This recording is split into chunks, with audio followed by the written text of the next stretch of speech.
James. Toby's getting his own back. He's trolling me now. Right, okay, so here we go. Draskell, EG, you're obviously familiar with. Four friends. You kind of maybe have those over in America. Tony, Greg, maybe not so much. I wish it was them actually playing this match. I would be so much more excited if that were the case.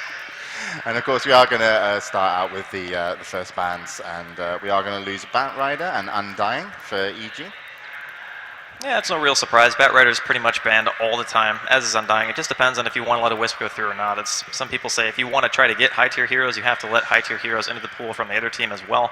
So it just gives the opportunity for both teams to get them. But again, like they were saying before the game started, Four Friends versus Chrille versus EG, both teams have to win this game. If either one of them wins, then they're going to be out. And I mean, people are probably going to still be favoring EG once you start getting into the game. But Four Friends did show that they have the ability to take it late. They have good individual skilled players. As long as they have the coordination and it's there, we've just seen that EG can be defeated. And honestly, I would say in that other game, they get a little bit outdrafted and outlaned by no Tidehunter, but that can really hurt your morale. And like you were saying, American teams are a little bit emotional. They do tend to perform in streaks, especially on land settings, so that could come back to hurt them here.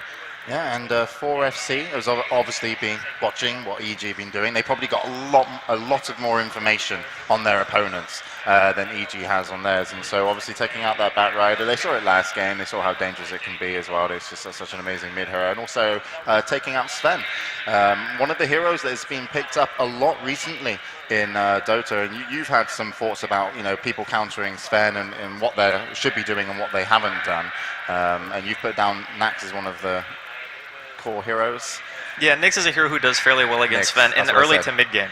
So when you get to the later game, because the way that Sven builds, his carry potential actually becomes a little bit better than Nyx, because oftentimes people go for the Treads, Armlet, they go for Battery, they want to try to shut down the Sven inside of a team fight, even through the BKB. That's what the Nyx is for. As later the game goes, then you're going to start running into the problem where the Sven just does too much damage, and you can't sit there and fight him anymore because you have max Warcry and things like that. But I do want to point out for this particular game, a little bit strange, we're going to see a Lone Druid banned in the first four, so the opportunity for a Wisp is here. If Four Friends doesn't want to first pick it, then they give the opportunity to EG, who does run a Wisp, by the way. JO usually plays it whenever they run Wisp, but it does kind of mess up their lanes. The last time they did it, I want to say, it was in D2L, and they ended up putting Melk mid. Didn't work out so well, but we'll see what they're going to do for this game. All right, so we are going to be waiting on our first pick for 4FC. Took a little while. He's going to be the Templar Assassin. Taking a first pick TA is no real surprise. The hero's just so good, especially middle. The one downside, though, is that you're on Dire. And since a lot of teams nowadays, they try to pull the middle lane, they try to shut down whatever mid is going to be there. That means that your TA is not going to be nearly as effective as you want it to be, especially if you get your double pulls down properly. You get the big camp, you get the small camp, and then the TA just doesn't get the experience that she needs to really run into the mid game. And EG is going to go ahead and answer with a Wisp and a Magnus, so no real surprise there. Again, Magnus is probably just going to be going mid or off lane. I know Demon has played it there a couple of times, and it's going to be a JO Wisp. And can you tell us a little bit about JO's Wisp in terms of the success? JO definitely plays a good Wisp, but he's also really the only one who plays it for them, period, which means they have to switch up their roles. It's not an ideal situation to have somebody who typically plays a 1 or 2 role and switch them off into a support. It's a little bit awkward, honestly, because Melk pretty much only supports or plays jungle. So I honestly think that them picking a Wisp is not quite as strong as it would be for most teams, just because they put themselves in positions where they're not as comfortable as they would be normally. So I guess that's okay for Four Friends and Chrille that they gave away the Wisp and the Magnus, but we know that Demon definitely played a spectacular Magnus. Last time I saw him, his skewers were great. He basically uses them in the same fashion that we saw him use Batrider Ultimate in the last game. He'll force people out of position, and it's just really, really annoying to play against. All right, and Jakiro, very popular pick lately in competitive Dota, but we're also going to have a Rubik put in there as well. So two great heroes in terms of just if they're played right in terms of positioning and support and setting up, and just disrupting the team fights. What did you make of the picks though yourself? Rubik is a hero who is amazing against Magnus, more specifically because spell steal range is so long, you can sit on the outside of a team fight, even with a Blink Magnus and Skewer, you can basically sit in fog, and you can just have the reverse polarity stolen, get yourself back into the fight, try to turn things around. But when you pick a Magnus, it's always going to be down to which heroes you can hit. You want to hit the high priority targets like that Rubik in a team fight. So in theory, the Rubik THD is a very strong pick. It's probably going to be towards a tri-lane because it's two very, very hard supports. But I've actually had a discussion about this with some other pro players. When you pick heroes like this, they don't have the greatest damage output early on. It's more a matter of the fact that they have good disable, no real follow-up. So we'll see what their third pick is going to be for their potential tri-lane.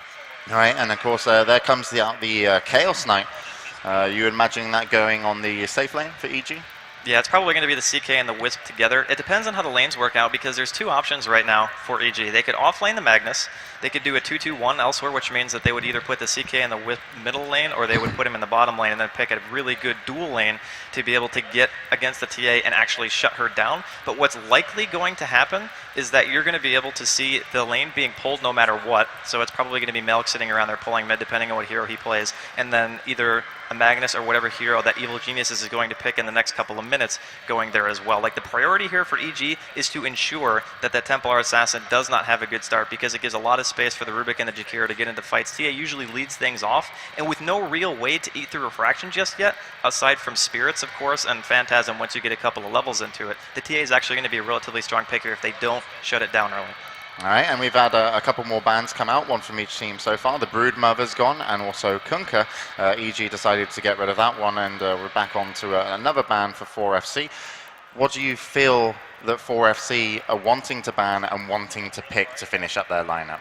Well, looking at what EG has right now, they have a hard carry, they have a dedicated support for sure, and they have either a potential off-lane or middle. So you're looking at probably another support ban, possibly another off-lane ban as well, depending on where the Magnus is going to go. I feel like it's still going to be Demon playing it, so with that being said, they're going to look for another support and a mid player, somebody who can either stack the jungle or just pull it for mid, and then they're going to try to pick a mid up if that's going to be the case. If not, it's going to be another support regardless. But, I mean, for 4Friends, they're banning out the Queen of Pain. That's a hero who definitely can go mid, does very well solo against Templar Assassin, allows you to blink to runes. You can get decent rune control if, well, sometimes it's just based on luck, but if you blink towards a rune, you're going to get it most of the time, even if the Templar Assassin has traps down.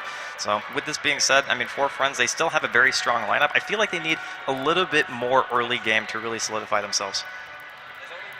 All right, well, only a couple more bans before we get into the final picks. Have to see what 4Friends and Chrille are going to want to do. Well, at this point, I mean, there's really only a couple of options left in terms of mids. You have the Queen of Pain already banned out. There's a couple of heroes who do fairly well against it, but honestly, they're already on the side of 4Friends. We saw earlier today that Na'Vi took a Jakiro against a Templar Assassin mid, but that's not going to be the case here because they're not going to have a chance to pick. It's on the same team. And for EG, they're still kind of waiting it out here. I mean, they could even go as far as to pick something like Viper. Dignitas has done that in the past. And it's just a matter of what hero they feel like they can put against a Templar Assassin that's going to get a big enough advantage from the pulls to still win the lane. It doesn't have to be something that necessarily hard counters it. They're going to go ahead and ban out Isilor. And Isilor is a hero who stops pushes pretty easily, also allows you to teleport all over the map. It's quite annoying to have to deal with a keeper who can summon you to anywhere on the map and a Wisp who can teleport you on top of that. So you're looking at a potential of 2 or 3 heroes moving around all the time, and that's really, really annoying to deal with. All right, well, they've taken out Keeper of the Light, and now it's up to EG to reply with their final ban. Do you think they'll be looking to ban out like a hard carry or an off-laner here? I mean, what should they be concerned about in terms of which hero against their lineup? Well, they need their tri-lane hero for sure, and they need either a short laner or an off-laner. It's not really a matter of what heroes that they have to worry about is what heroes they don't necessarily want to play against because they have a Magnus. They're going to get rid of Tide, so they were maybe thinking a potential Tide off-lane. He's great counter initiation, especially when you have a Rubik on your team already. You get the spell steal going off in the reverse polarity. Tide Ravage is absolutely enormous range. It's also great against Wisp because you teleport in. You can have the chance to get immediately Ravage on top of that. It buys you time for the rest of your team to back you up. So Tide Hunter is actually a really, really good ban here out from EG. Also diminishes their possibility of getting their potential offlane. All right, and now we are going to go into the final picks. First one up for, of course, 4Friends, as we're just calling them from now.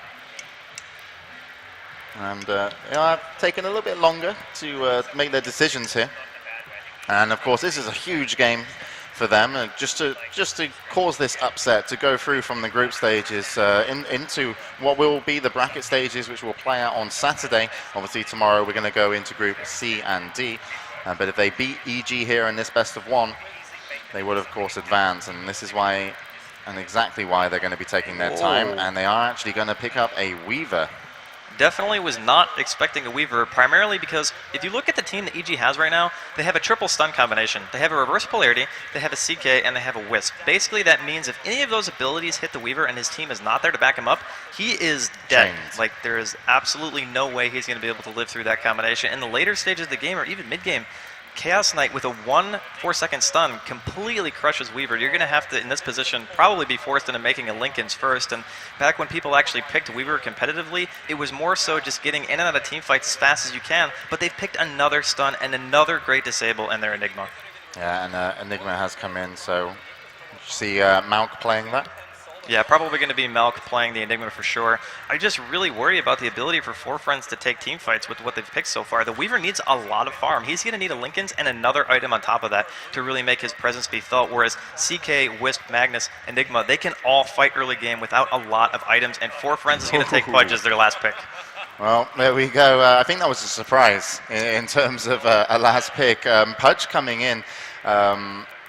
What are we looking here? I mean, in terms of, because we were originally looking at a tri-lane with Rubik and Jakiro supporting. Now, we thought that might have been a hard carry, the last pick, but they picked up Pudge. How do you think they want to play this? Do they want to still keep the TA mid? There's a couple of possibilities, one of which is just tri-laning the Pudge like old Zero/Mouse style, which Black usually did, and the tri-lane Pudge is actually quite strong because it allows him to get the farm. You land 1 or 2 good hooks, you can completely shut down the opponent's tri-lane, but the downside to it is it's all based on your play, it's based on the positioning. If you don't get the hooks, then the lane pretty much fails. They could offlane the Weaver. Weaver is a very mobile hero. Even with sentries, it's ridiculously hard to kill him. If he goes to the bottom lane and it's just a Wisp and a CK and an Enigma in the jungle, which it is likely to be, then there's a good chance that he can just sit there, try to get some kind of farm, and a Wisp cannot trade with him in that situation. If you try to auto-attack war with a Weaver as a Wisp, you're going to lose every time. So it's going to be a lot of basically babysitting to make sure that the Wisp doesn't just die to a solo Weaver at this point. And it looks like Bounty is going to be the last pick here for EG. Yeah, so Bounty looking most likely to be the off lane for EG. So there are our lineups, and the players will be picking, of course, their heroes to play. And it does seem with the lineup of Four Friends, they are going to, either going to go big or go home in this one. A lot on the line, and it's going to be, well, just a very, very tough match. As actually Jeho has been picked up onto the Bounty, Demon picking up the Magnus. And we're going to get into this game in just a few moments. So looking forward to this one. I'm sure both teams, sweaty palms over there in the tournament area. I mean, we're in Hall C. We've got a nice little viewing area for the spectators here on day one, and all the way over into the esports hall, which is a good almost 5-minute walk. That's how big Dreamhack is, are the players. And they've actually improved the player area. They've, instead of having teams opposite each other, which would have actually played into the advantage of 4FC, they've actually put them into a big kind of square. And then you don't actually get to hear your opponent. So that's particularly good for EG, just because everyone would be able to understand what they're saying. So just to give you a little rundown, as I learn how to use all the camera functions as quickly as possible. Demon going to be playing that Magnus. We are going to have Malk on the Enigma, playing the Wisp. Oh, sorry, playing the Bounty Hunter is now going to be Jeho. And Bidiz, is that how you say his name? Bidiz. I'm going to be amazing at this cast. You'll notice how many ability names I do not know by the end of it. Is actually going to be playing the Wisp. And you said Jeho. I really thought that Jeho was going to play it, but when they picked up the Bounty Hunter, that's a secondary farm hero. So between Fear and Jeho, they usually play the farming roles, which means that Bidiz is put onto the Wisp. I guarantee you that he didn't want this. I was actually talking about it to him earlier today, and he's like, I don't want to play Wisp. I don't like to play Wisp. So this is not an ideal situation again. And I mean, if you're going to have your support player play a support, that makes sense. But if the person isn't experienced on a hero, then you run the risk of not having the proper outcome of what you want. But it's still a Wisp. It's not really the hardest thing in the world to learn. It's a very high skill cap hero, I would say, because some people like Funnick, of course, and a couple of other players are really well known for it. Some people kind of just do it okay, and it still ends up working out to your team's advantage. All right, yeah, and finally is going to be Fair on Chaos Knight, and I am controlling the camera, guys, with this crazy mouse sensitivity. It's going to be amazing. I guarantee I will not miss a kill. Money back guaranteed for the stream. And we are going to have Chrille then playing the Weaver. They have already smoked up. We've got Boomski on Jakiro. Nose is going to be playing Templar Assassin. Strange Bite is going to be on the Pudge, and Rubik is going to be reconnecting. Not sure who that was. I forgot the final name, but let's just say he's amazing. Oh, I think it's something ERES Loco. Yeah, it's something akin E-Res to that. Loco. He's actually not connected, so I'm not really sure myself. Yeah, I just I want think to it's know E-Res Loco. what Four Friends is actually going to do for the lanes. They have a Weaver at this point who I just have to think is going to be going to the off-lane solo, which would mean a farming Pudge, which sounds really strange, but what else are they going to do? Are they going to put the Weaver in the top lane and farm and just have an aggressive tri-lane with the Pudge? I mean, it would make a little bit more sense if you assume that the Bounty or the Mag is going to be going top in that situation, because obviously you have an Enigma. That means that EG is likely not too aggressive jungle, and you just have a solo up there versus a solo. Weaver actually does quite well in that position against many heroes, so it'd be to their advantage, but we already see that there's a smoke up here from 4FC, and they're looking to try to do something sneaky, maybe look for a pick. I seriously doubt they're going to be going for a level 1 rush. They just don't have a very good team for it, so maybe just looking to try to apply some aggression early.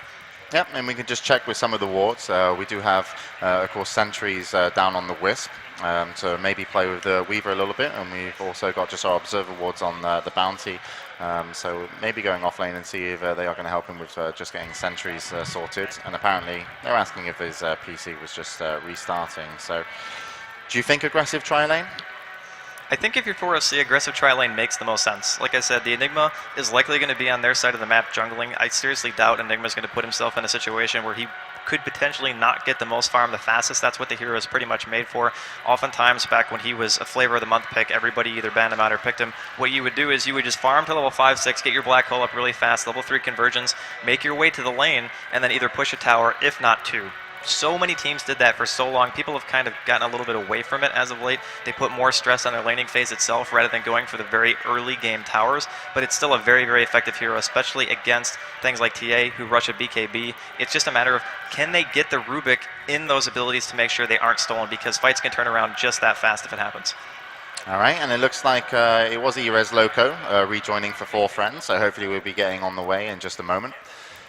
And this is the last game today, guys and gals, of course. And we'll see how this goes, and if we're able to stay awesomely awake and fantastic at casting. Yeah, it's actually almost midnight here, I believe. So we are getting very, very close to the end of a long day. Of course, it's the last game of the day, like you said, but we saved the best for last, James. That's why we have you doing the play-by-play on the last game. Absolutely, and of course, Fear is going to be potentially met. Yes, looking to sneak out, and there is going to be a lift, and already Fear is going to be picked up, pulled back, and the first blood will be going off just at the end, and it actually goes to the Weaver. I think that's a really good hero to actually be able to pick up that first blood. So already, Four Friends strike first, Fear drops, and Ward also goes down, and they will be looking to pick up their lanes on the top side. Jeho just going to be making sure he's covering his camps. And Four Friends will go back to their lanes, and it does look like we are going to have, and it looks like, are they going back in again? Well, they're looking for somebody. They might be looking for the Enigma, in all honesty. Between these two heroes, they don't do a tremendous amount of damage, but they could potentially put him in a weird spot with the telekinesis, fall out with an ice path, and at the least force him out of the jungle. But because the creeps took so long to spawn, Milk is actually still sitting inside the base. He's going to use his conversions to deny one of the creeps for top lane, and they've actually run this a little bit more conventionally than I thought they would. Jeho is going to be doing the standard solo bounty off lane. Milk's just going to be sitting in the jungle, and it's going to be a mid-Magnus. So a couple of things went a little bit differently than I thought they would for this game. More often than not, Demon is the off-laner, and you're just going to have Jeho playing the Wisp, but they've changed it up a bit, and they've already lost 1 kill right now to Four Friends. And like you said, they gave it to the best hero possible, which is going to be the Weaver, who, by the way, is going to be playing in the tri-lane. And against this Wisp CK, there is nothing that EG's bottom lane can do against this. Yeah, and of course that means we are going to be having at the top lane Strand by playing that Pudge. So we see how that one works out for him. How do you fancy that matchup, Pudge versus Bounty? Well, I don't think either of them are ever going to kill each other unless the Pudge gets some semblance of help and dust at that point. So both of them are going to farm, but I do give a slight edge here to EG in that regard, because the Bounty Hunter getting up his track a lot faster is going to be much better than a Pudge getting level 6, just because of the fact that you have to land your hook to get initiation. In terms of just how easy it is to walk into a fight, track Janata somebody's shuriken, it's quite a bit easier than landing a hook and landing it as member in, close conjunction with each other. And if you don't hit the hook, then Pudge is pretty much just a walking creep at that point. Yeah, and TA versus Magnus, middle lane. Well, obviously TA is going to be able to bully here a bit. Demon is going to eventually get a bottle. He's actually almost got it. So once the bottle is up, they're both pretty much going to free farm. Even with the high damage that you gain from Refraction, TA is not going to do enough in itself to be able to deny Demon from getting his own farm. So it's just going to be down to what the TA can accomplish against EG comparative to what the Magnus can bring EG in terms of team fights. I gotta say though, in terms of 5-on-5 engagement, as long as they catch the Rubik, I gotta give the advantage to EG. Yeah, and of course, if we can actually look at just the last hits and denies, and poor Fear down here, currently sat on 0-0. This tri-lane currently shutting him down, and we are going to get Boomski on the Jakiro, looking to check for the first 2-minute rune. And it looks like it was going to spawn top, and Fear looking to get aggressive, tries to pull Boomski up onto the ledge. There comes the stun afterwards, and Enigma unfortunately not able to be in range to do enough damage as they wanted, but I think they did want to just pull him up to the ledge. So unsuccessful there from EG, but good efforts, and Demon does have his bottle, but of course getting a little bit of a tougher time. He's still doing very well on the last hits. He's currently 11-5 versus the TA's 8-3. Everything's going very well for Four Friends at the moment. They've actually outlaned EG pretty badly in the bottom lane, and the fact of the matter is, EG can't rotate anyone to help them. The only person they have available to help this bottom lane for the next couple of minutes is going to be Melk, and Melk can't commit too much time to that lane in itself, because if he does, he's going to be behind on his own farm. And of course, level 1 Malphus just isn't a good disable. Melk is still only level 2, typically level 3, almost level 4 by this point if you're just dedicating everything you have to farm. They went for the Lucky Reality Rift. Down in middle, Demon pushes nose all the way back to the tower. A lot of damage, and Malk was in there to help as well, and he's just had to meld, and he's going to need some backup, and here comes a lovely Rubik to say, I'll escort you home nicely. So nice try by Demon using the invisibility rune, and just going to kind of show a little bit of dominance and give them a potential kills. I mean, EG, so far what we've seen, despite the first blood, they have had a couple of chances at potential kills. So EG definitely showing their colors as one of the top professional teams, looking to make these opportunities, but so far nothing. Yeah, it's a little bit unfortunate, but on the bright side, EG does have a bounty hunter at this point who is level 5. He's actually farming quite well against the Pudge. Strangby's doing a pretty decent job. They're relatively even on CS, but again, it's more of a matter that EG can get into these team fights a little bit easier than Four Friends can. Their team composition is a little bit more forgiving, and the Pudge has to land his hooks. That's pretty much going to be the focal point of the middle of this game. If they don't land the hooks, then their initiation is pretty much completely thwarted until that TA gets a blink, which at the rate that he's farming right now, I mean, he's only got 17 CS at 4 minutes. That's not necessarily spectacular, especially when you're up against a melee mid. Yeah, and Jo playing this one really nicely. He's sitting at the top with the Weaver, currently now actually on top with 22 last hits. So Strandby feeling the pressure of playing against J-Hill on his bounty, and of course when level 6 is going to happen, we'll see if that's going to open up the map at all. Down in middle, we do have our bottle now collected on Templar Assassin. So the 4-minute rune, I wasn't actually paying attention to if it had been picked up. But it was actually picked up, sorry, it was picked up by Demon, who also got a regen, so knows, you know, that lane, despite we said the TA would do really well with it, it's been pretty even, I would say. Yeah, it's been pretty even for sure. Once the bottle is up on Demon, again, we talked about it, you can just spam the Shockwave. It's such a low cooldown. It's 8 seconds for 225 damage, and there's no way a TA is going to be able to hit that hard. Demon pops his regen, throws out another Shockwave just to be a little bit annoying, and things just are looking really good for Four Friends still. Even with that regeneration rune, it's not like Demon's going to be able to solo kill the TA unless she makes a very, very big mistake.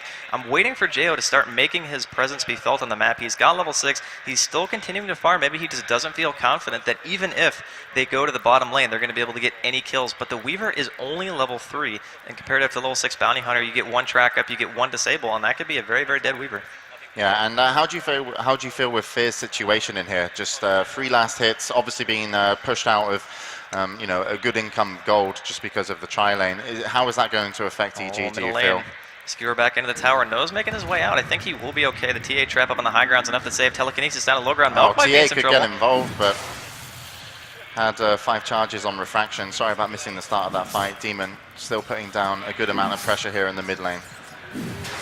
Yeah, do you feel that sorry, the TA could have come back in even on low health with refraction up when they pulled the Enigma back in? He might have been assuming another TP. That's really the only reason he would back up right there. You're pushing into a tier 1, it's always a little bit risky. Even if you do have something like Refract, there's no one really on the team who does great against Refraction in terms of removing it, but it is still a risk. And I don't really mind the fact that he decided to back up right there. Nice TP though coming out from the Rubik earlier, of course, and he's just been really good about protecting this TA because they know how important this game is in terms of that hero having farm, and she's just not really, I mean, she's farming well, she's one of the highest farmers in the game, but typically when it's a TA against a melee, you're able to shut them down a little bit more than she's been able to.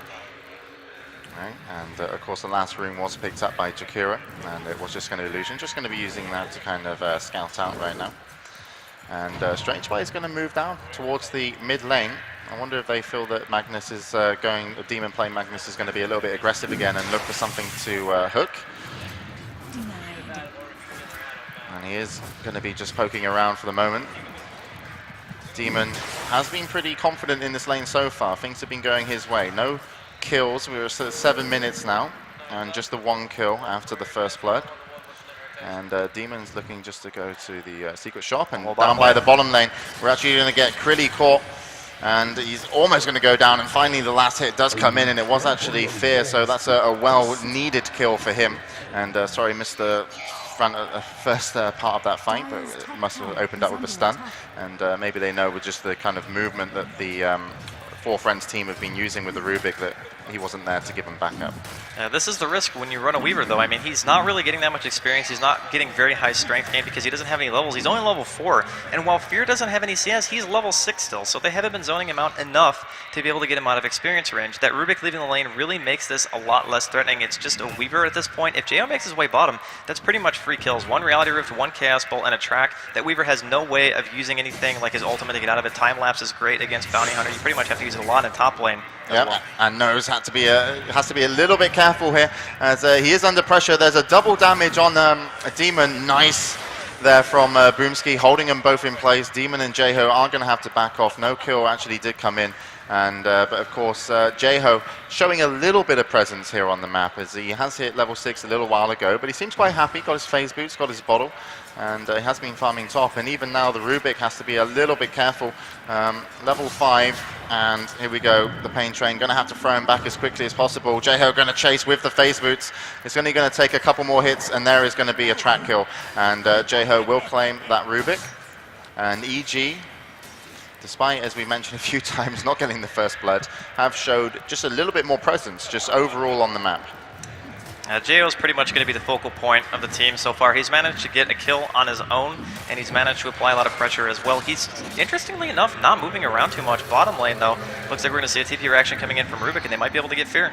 Nice lift, and actually the tether is going to break. EG Fear going to be under pressure here. Chrille using his wand, going to chase down, and it will be the Rubik of ES Loco to be able to get the kill. But also a nice important kill, and Chrille was there as well, so he's got his level 6 a little bit later. Obviously that tri-lane holding him back a bit, but just how do you find EG so far in this game? I mean, how do you find what they're doing, what they're trying to do, and how it should go for them? Well, given the fact their lanes weren't ideal in terms of bottom being shut down and farm, they're still doing a pretty good job. Jeho's made his way towards middle now, looking to possibly dive onto Nose here. He actually didn't get the track off. I think Nighttime maybe fogged him right there, but this is a situation now where they're going to start looking to fight. I mean, they have Magnus, they have Reverse Polarity, they have Black Hole relatively soon. Melk's actually on level 5, so he's actually had a little bit of a struggle. He's been moving around a lot to try to compensate for the laning phase so far that EG's had, because I think Four Friends took them a little bit off guard, but they still have a lot of fight left in them. Both teams looking pretty good at this point. The Weaver is just a little bit of a risky pick in my opinion. I'm not sure if it's going to work out just yet. Well, we'll have to see. And Illusion Rune has been picked up, and it looks like they are going to want to do something here on the Tier 1 tower mid, but I'm sure they don't just want to push the tower, they want to be able to pick someone off. But Four Friends positioned pretty defensively down here. Up top, Strange Boy might find himself in a little bit of trouble as Jeho and Fear are going to be making their way towards the top.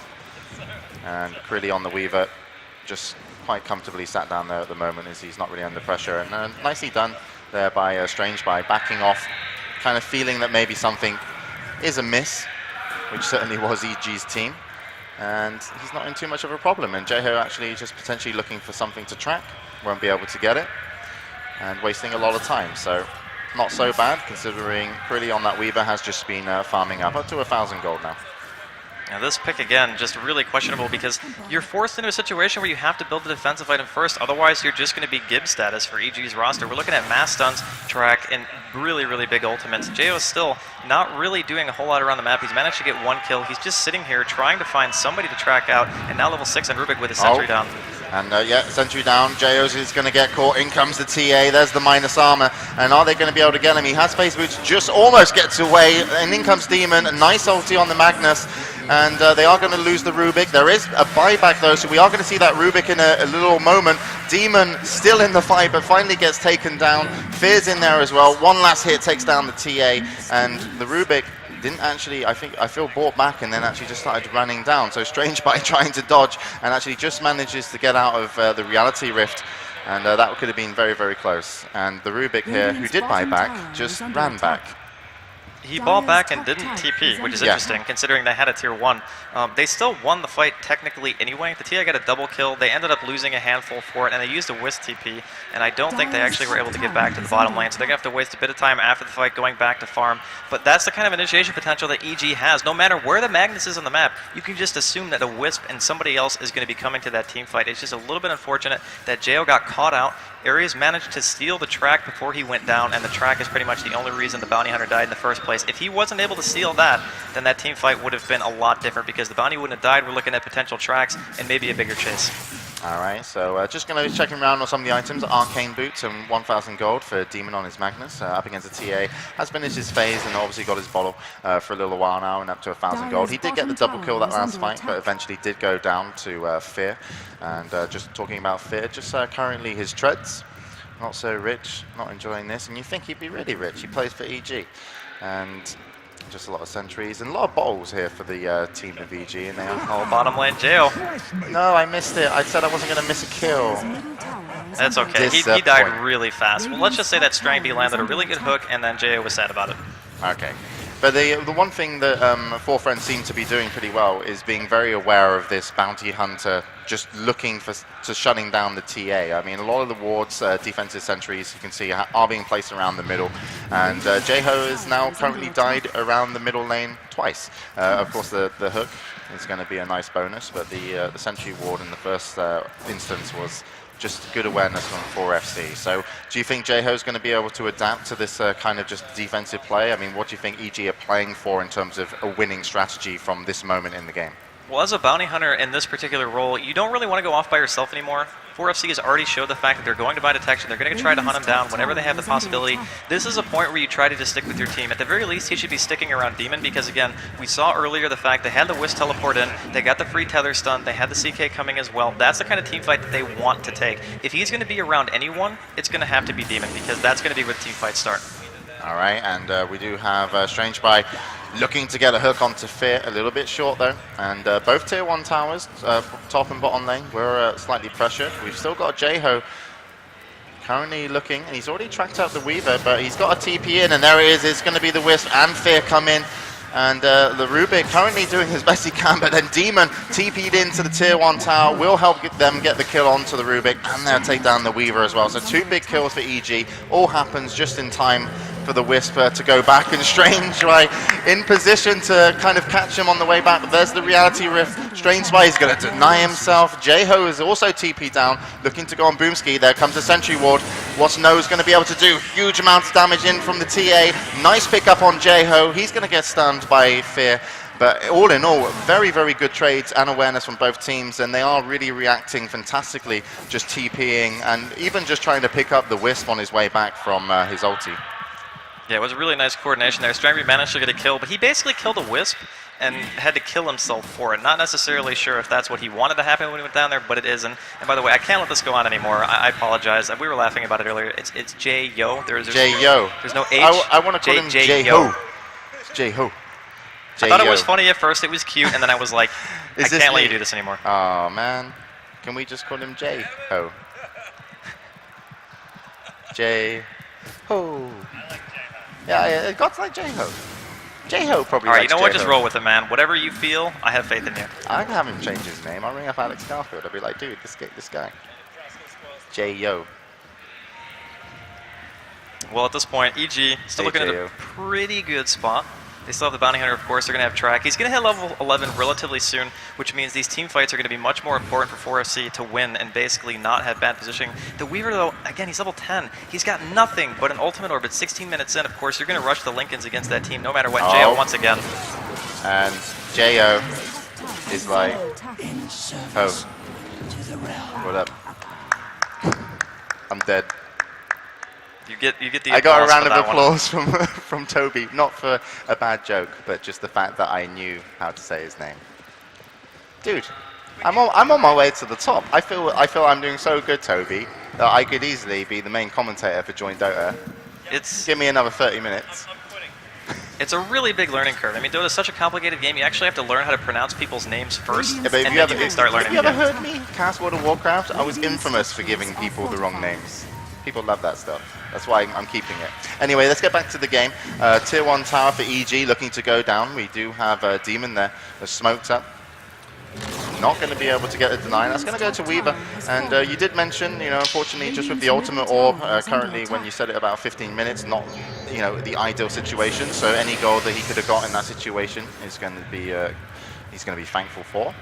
And they know Jayo's here, so they're actually hanging around Stranby by the Sentry Ward to see if they're going to be able to get lucky. And the tier 1 bottom, just to show you, did go down significantly, but nothing to finish off. And we are going to have a TP in, and Demon going to push Nose all the way back. And look at this, great coordination by EG, bringing in once again Fear and also the Wisp by Bidiz, and they are going to be able to pick up the TA kill. So 9-9 on the scoreline right now. That's the kind of thing that Demon's known for. He's got the Blink Dagger now. You have to just know that he's going to be using it. Got the reverse polarity skewed back into tower range. Not really much a TA can do about that, in all honesty. They should be able to get this tier 1 tower. The TA is going to be dead for about 25 seconds. It doesn't look like Weaver or Pudge at this point are looking to try to defend. No, we'll see what happens to this tier 1 tower. Just the Shakira, Boomski, going to be defending it. And if you were, looking at 4 friends' position here, Draskell, in terms of what they should be looking to do in terms of play style and focus on, where would you kind of put their strengths if they could find them against EG?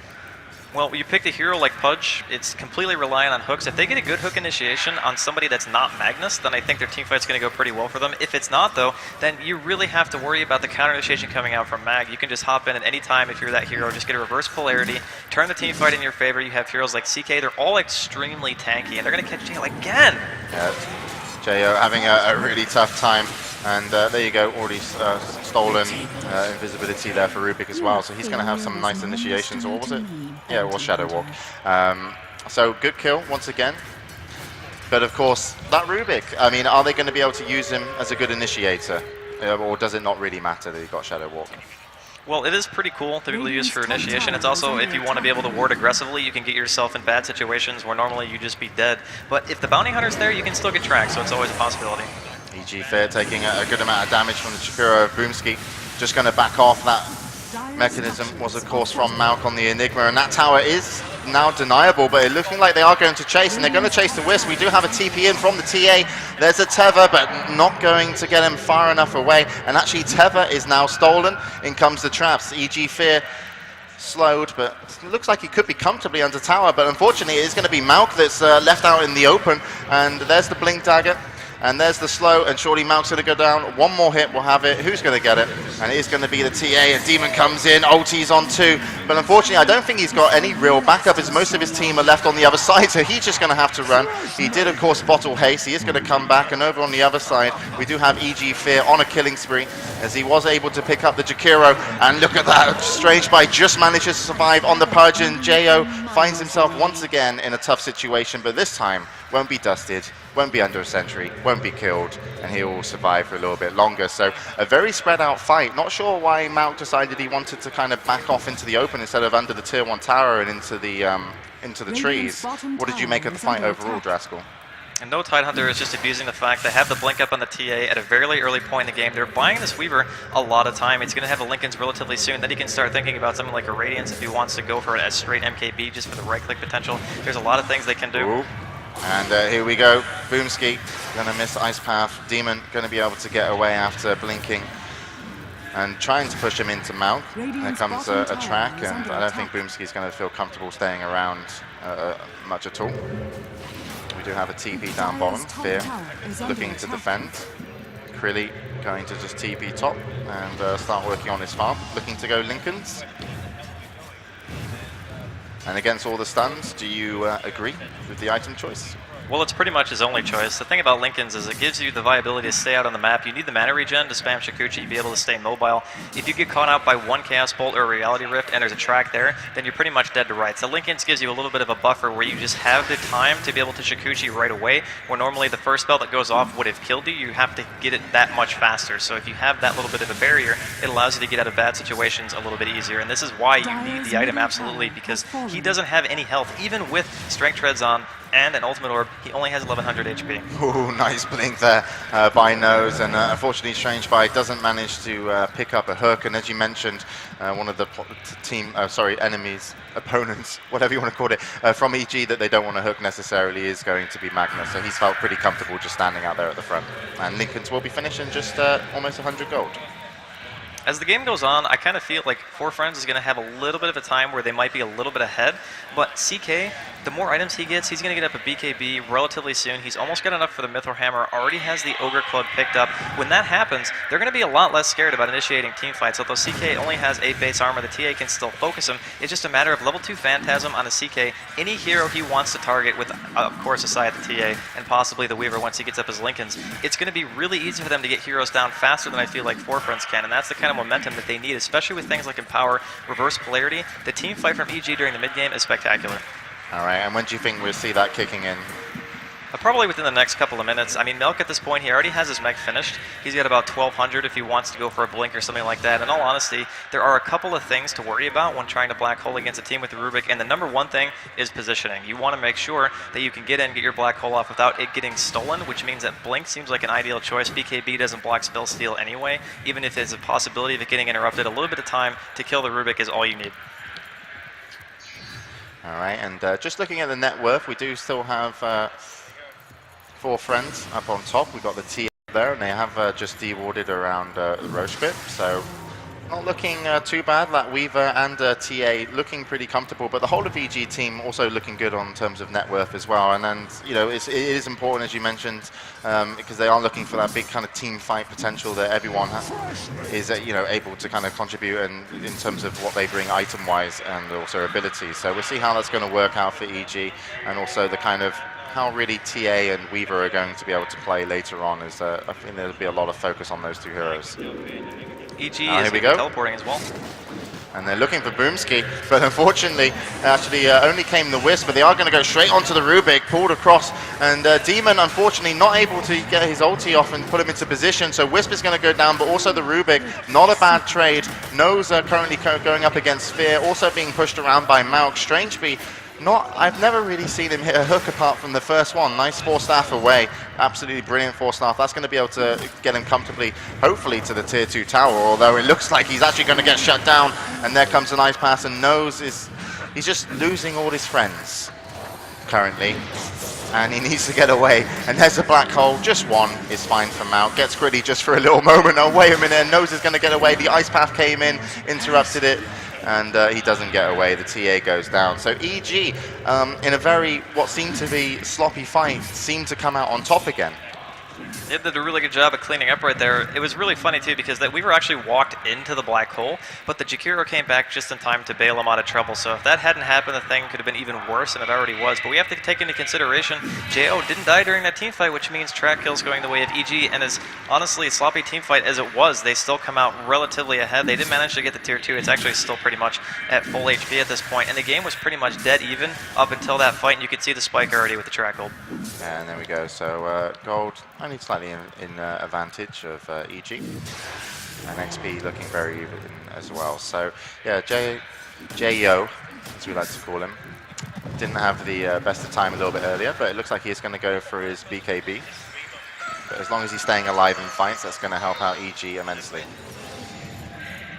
I feel as though the later the game goes on, this Weaver is going to start to have a little bit more presence, but it's going to be just in time to realize that reverse polarity plus whatever hero they want to focus is going to die regardless. Demon's actually sitting on 3,200 gold. Going to see Four Friends also in the meantime smoke up, go inside the Roche pit, try to take this, which would definitely be a good thing, but I'm pretty sure that EG is keen to it. We already see a TP coming mid.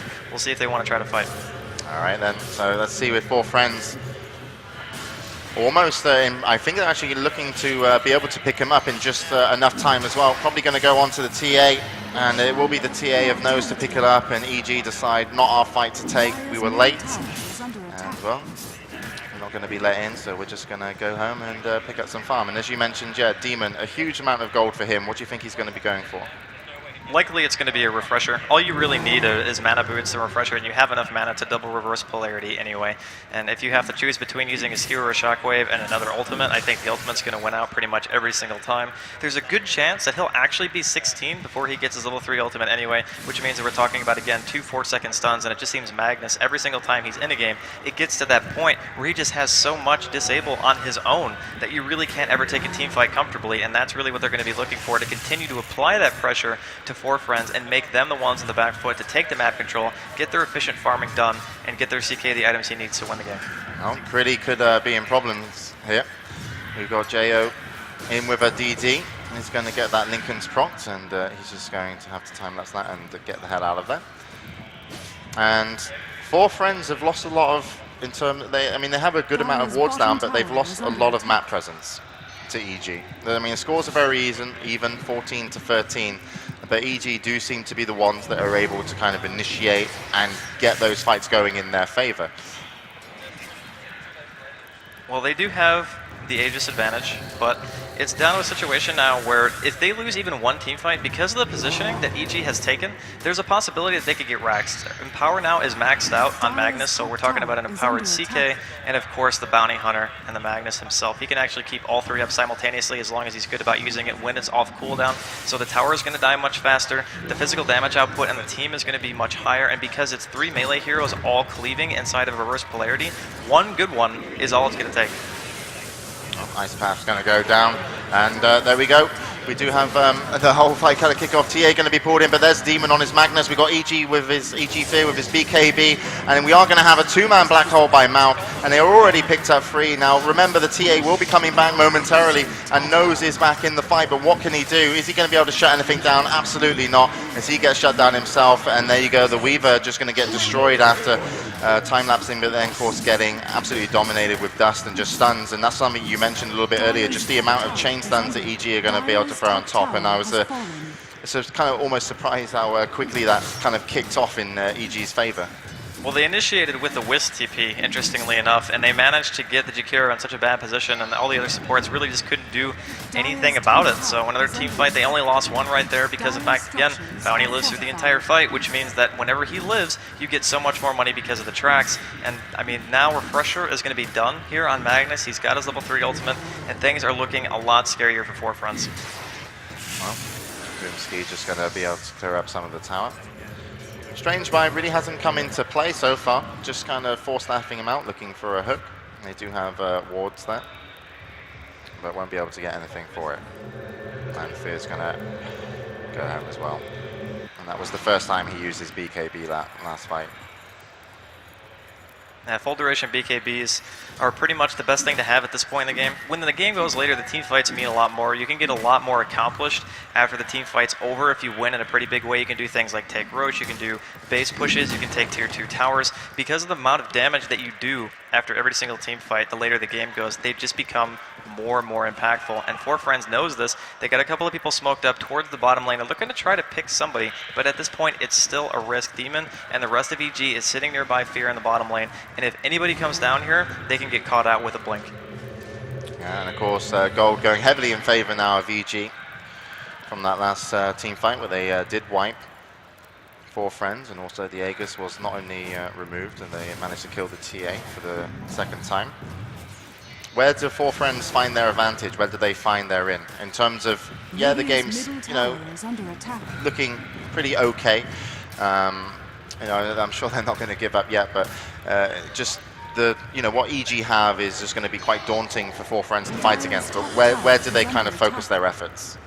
Well, defending at tier 2s is still risky. It's a very enclosed space, and Demon's going in. Here we go. Demon's going to go in straight onto the Rubik. Malk has also picked up his Blink Dagger. He TP's in, and there comes the Refresher Orb. Demon using it to stun Strange Buy on the Pudge, and will pick up the 2nd kill.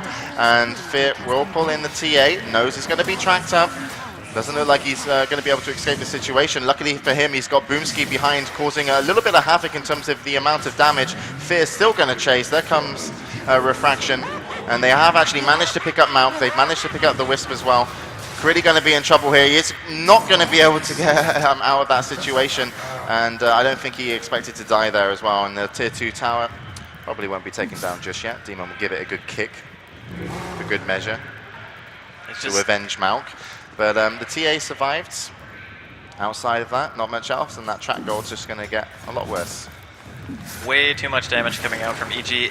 Interestingly enough, the initiation wasn't even that good. He hit basically one person yeah. with a reverse polarity, but it was the only person that really mattered. It allowed Malk to basically walk in. He didn't even use his black hole, but he had the opportunity if he managed to live long enough, and that's really what they're looking for. They need the relief to know that they're going to have better positioning as soon as that hero is dead, and because Demon had his refresher before the team fight, he was able to use his reverse polarity and then use it later on during the fight after the fight had already been decided, just as another kill measure. So with that being said, you're getting really chased down by blink daggers. You have track going up. Every single hero that you lose is that much more important at this point. Four Friends needs to try to find some way of defending inside their base, which is what I was going to say before they decided to take that fight at the tier 2. Fighting outside of your base at this point as Four Friends is almost suicide. Well, that's not going to be great for them in terms of what EG have on control and momentum right now, and we got to see how long Roshan going to be up in a little while, but I'm sure EG won't be giving up map presence, so Four Friends might have to force the situation, but unfortunately for them, I don't think that's going to go too well with how it's working out for EG, and there's going to be a Reaver picked up on Fear. All they really need to do is just assert their map dominance at this point. They can just walk to Four Friends' side of the map, just stand here and be like, hey, we're here, you guys can't leave your base. Take over their jungle, take over the top and the mid lane, and just ensure that they can't get the farm where they need it. You're going to get more gold over time just sitting on Four Friends' side of the map than they will, and that's where the war of attrition starts. Even if EG doesn't feel confident enough to push up the ramp on their own, in the next 5 to 10 minutes of just taking over Four Friends' jungle, the gold difference is going to skew regardless of whether or not they get kills with Bounty Hunter track and things like that. So it's a very rough spot for Four Friends. They do have a chance to defend. All it takes is 1 or 2 well-timed and landed hooks to pull people out of position, force EG back, maybe get a couple of kills on the back of something like that. And they have great chase potential with a TA. They have Jakiro, of course, as well. Demon goes in, and Demon's refresher orb was available, and actually Rubik could have actually stole the ulti there. Not sure if it happened, but Punch is going to go down very quickly. Good amount of damage coming in from Boomski, and BKBs are going to be used on Jo and also Fear, and that's going to get them the second kill. And the Wisp did go down, but there's a buyback, and Demon did use his refresher orb, has his reverse polarity back, and nothing was actually stolen from the Rubik. Not sure if he died in that situation. Demon just blinks in, stares at the Rubik, runs away. Malk does the same, but we'll stun him just for a moment. But yeah, currently Four Friends having a hard time just keeping that tower alive, let alone themselves. And the refresher orb was used, still got the ulti left. 2 BKBs were used, so they're going to be down for a little while, so we'll have to see how this works out. And we are going to have track stolen, and Demon looking to pick up an easy kill onto that Rubik, who is incredibly squishy, by the way. Unfortunately, that Rubik is been running around with just arcane boots for a little while. And we'll have to see what they can do here. I'm looking for Strange Mind to be able to do something and get himself a hook. Tower going to go down quickly. Phantasm used by Fear. He's also got a heart. There comes the Ice Path, and the hook goes in, but connects with just a creep. And that's going to be melee Rags mid. This really hurts. Yeah, and I'm sure EG likely just to leave after this situation. They've got what they came for. They've only lost a Wisp in the meanwhile, but actually Demon says no. He blinks in, reverse polarities, and also pulls out nose of the TA. Malk joins in as well. In comes the Black Hole. They're going to pick up the kill on the Purge and the TA. And of course, the Rubik is going to be back in the game, but once they lose Chrille, it is just going to be all she wrote. Unfortunately, EG looking too dominant here. The TA back into the fight. Will be picking up the kill. Jo is going to buy back. Currently split, the TA in no man's land. Nose is not feeling good. Yeah, this is just a story of honestly picking a little bit of unorthodox heroes, putting him in situations where I don't know if we've ever had a chance of succeeding in this game. Just the lineup that EG had, how late they picked him in the draft, I don't know what he was ever really supposed to do. I mean, they shut down the CK early in terms of farm. We're going to see Nose drop here. There's absolutely no chance he's getting away. But it's just, the Weaver during the mid game has no way of initiating into a team fight without just getting blown up. He doesn't have the team there to help him. The hooks have to be there if you're going to pick a Pudge. Between those two things alone, I think Four Friends just drafted themselves into a trap. Yeah, they really didn't get what they wanted out of some of their heroes, but they, of course, did keep that TA very safe for a while, and they did a great job shutting down the bounty hunter with all the sentries, JO, but at the same time, so a lot of the instances, the amount of gold you're going to spend on that is just going to hurt your supports in so many ways, and the Rubik really just ran around with arcane boots and was very killable in most of the fights, even with good positioning. It's hard to get good positioning against, you know, two heroes that are blinking, and then you've also got your reality rift on your Chaos Knight. So a really tough game for the Rubik, a really tough game for Four Friends, but a great performance from them, really, overall. I think they've showed some people that they can still at least go toe-to-toe with some of the best here from their group, and EG will be advancing. And I think that was the important storyline and what they needed to do. And if you just look at the Rubik, well, unfortunately went 1-8, but there you go, EG